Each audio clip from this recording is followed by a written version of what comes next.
Monitor says Israel launched more than 20 airstrikes inside Syria late on Friday. On Friday morning, it also struck near the presidential palace in Damascus, which was condemned as a dangerous escalation by the government. The attacks came amid Israeli warnings to Damascus not to harm the Druze minority following recent sectarian clashes. Well, Israel's military said its forces have also been deployed in southern Syria, ready to protect the Druze minority. Well, our international affairs commentator Leela Jacinto joins me now in the studio for some analysis. So, Leela, have you seen some reactions to the latest Israeli strikes in Syria? We have. And they have been quick and pretty firm. The UN Special Envoy to Syria, Geir Pedersen, condemned the strikes and called them a violation of Syria's sovereignty. The Arab League, comprising 22 Arab states, have also condemned Israeli military operations in Syria. I mean, Israel right now is conducting a military operation in Gaza. The Gaza ceasefire has failed. It is also conducting strikes in Lebanon across its northern border despite a ceasefire. And now it is expanding its operations into Syria across its northeastern border. The fact is that, there are geostrategic concerns for Israel's intervention in Syria. So it does not seem very likely that Israeli Prime Minister Benjamin Netanyahu is really heeding these condemnations. And why is Israel intervening to begin with? Well, there are the official statements, and then there are the underlying geostrategic imperatives. As you mentioned, Israel says it is doing this to protect its Druze minority. Now, when these clashes happened in Syria, which killed around 56 fighters, these include Druze fighters as well as factions and fighters aligned with the interim administration in Damascus.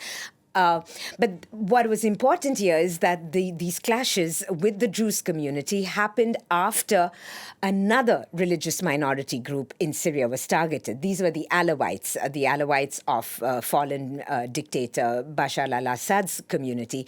And this happened in March. And when that happened, there were more than 1,000 people killed. So when these clashes happened with the Druze community, they triggered minority fears. Now, Syria, it must be said, has a majority Sunni Muslim community, but this is an ancient land and it's home to a rich diversity, a tapestry of religious minorities and ethno-religious groups. With the Druze community, they're a very interesting community, and we have a map of where this community is across the region. There are Druze communities in northern Israel. There is a Druze community in southern Syria. In fact, in the Suwaida province in southern Syria is considered the Druze stronghold. And we also have Druze communities in Lebanon, where they can play a role in Lebanese politics as well. So when these clashes happened in Syria, the Druze of Israel, this is a very small religious group. They share kinship bonds across borders. The Druze of Israel were very alarmed. The Druze of Israel are a minority, a tiny group, but they are very influential. They serve in the Israeli military, they have influencers, journalists, and there were Druze community members in Israel calling for a foreign intervention. And so Israel intervened, ostensibly to protect the Druze, but everybody knows that it's not just to protect the Druze that Israel is conducting these operations in Syria. Israel shares an 80-kilometer border with Syria. Under the Assads, this border was quiet. It was unfriendly, but quiet. The Assads kept control of it. When the Assad regime fell, Israel obviously is concerned. It does not want Islamists controlling this border. It does not want Syria to be used for example, Iranian proxy groups.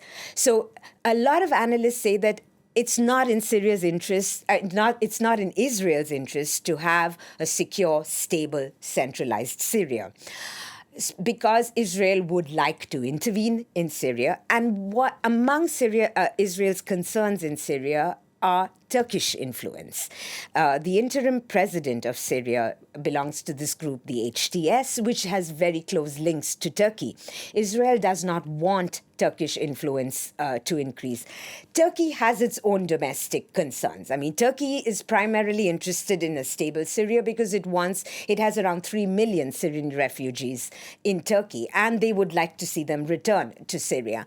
And Turkey's primarily interest is another minority in Syria, the Kurds. They do not want the Kurds to control the part of the northern border. But Israel does not want to see Turkish influence increase. Syria is also home to a couple of thousands of US troops, and there are Russian troops as well. So what we are seeing right now with this intervention in Syria is what classically happens to weak states, and primarily this is dogged the Middle East region, such as Lebanon. When you have weak states, you have a ground for outside foreign interventions and a destabilization that continues. So Syria is going through a transition phase, and there are regional players that are playing inside Syria, which does not actually bode well for the future of a stable Syrian state. All right, Leela, thank you very much indeed.